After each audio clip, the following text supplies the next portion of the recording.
ছুটি লইয়া চলে আইস। ছুটি দিতে চায় না যে মাস্টার সাহেব, কামের সময় ছুটি দিতে পারবো না। কেমন কথা, ছুটি না দিলে জিজ্ঞাস আমার পাটগুলো জাগ দেওয়া দিতে পারবো নি তোকে মাস্টার। তো তার নৌকা বিয়ে চলে যায়। ওসমান ডুবের পর ডুব দিয়ে চলে। লোহারুর দোকান থেকে সদ্য আল কাটিয়ে আনা ধারালো কাস্তে দিয়ে পাশে পাটের গোড়া কাটে, কিন্তু 4-5টা বেশি পাট কাটতে পারে না এক ডুবে। এক হাতে পাট কাটতে 3-4 ডুব লেগে যায়। একের পর এক 10-12 ডুব দিয়ে হাঁপিয়ে ওঠা দমটাকে তাজা করবার জন্য জিরোবার দরকার হয়, কিন্তু এই জিরোবার সময়টুকু বৃথা নষ্ট করবার উপায় নেই। কাস্তেটা মুখ দিয়ে কামড়ে ধরে হাতা বাঁধতে হয় এ সবাই। প্রথম দিকে 10 ডুবে চিট হাতা কেটে জেরারও দরকার হয়, কিন্তু ডুবের এই হার বেশিক্ষণ থাকে না। ক্রমে 8 ডুব, 6 ডুব, 4 ডুব, 2 ডুব, এমনকি 1 ডুবের পরেও জেরার দরকার হয়ে পড়ে। অন্যদিকে ডুব প্রতি কাটা পাটের পরিমাণও কমতে থাকে। শুরুতে যে এক হাতা পাট কাটতে 3-4 ডুব লাগে, তা কাটতে শেষের দিকে লেগে যায় 7-8 ডুব। পেটের জামিনের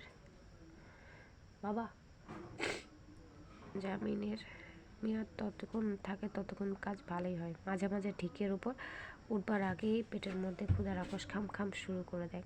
ওসমান আমল দেয় না প্রথম দিকে, পাট কেটেই চলে ডুব দিয়ে দিয়ে।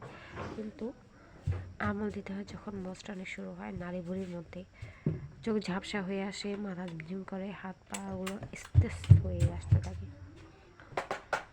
ওসমান একবার ভাবে ঘরে যাওয়ার কথা, ডাকবে নাকি সে ছেলেকে না আসবার জন্য, কিন্তু কাজ যে অর্ধেকের হয়নি এখনো।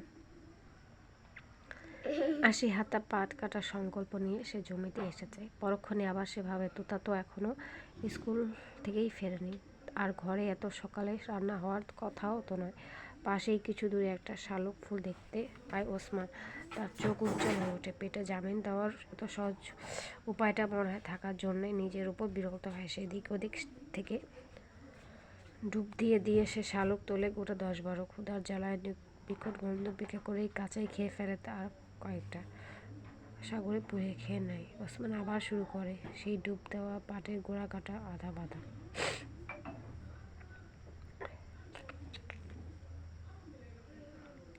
বেলা গড়িয়ে গেছে, প্রত্যেক ডুবে পর জিরোতে হয় এখন। পাটও একটা দুটোর বেশি কাটা যায় না। এক ডুবে অনেকক্ষণ পানিতে থাকার দরুন শরীরে মালিশ করা তেল ধুয়ে গেছে, পানি কামড়ানি শুরু হয়ে গেছে এখন। ওসমানের মেজাজ বিগড়ে যায়। সে গালাগাল দিয়ে ওঠে, আমার না খাইয়া শুকাইয়া মরি, আর এই শালার পাড়গুলো মোটা হইছে কত, কাচিতে ধরে না কেন? চিকন চিকন হইতে দোষ ছিল কি? হে হইলে এক পচে দিতাম সাবার কইরা।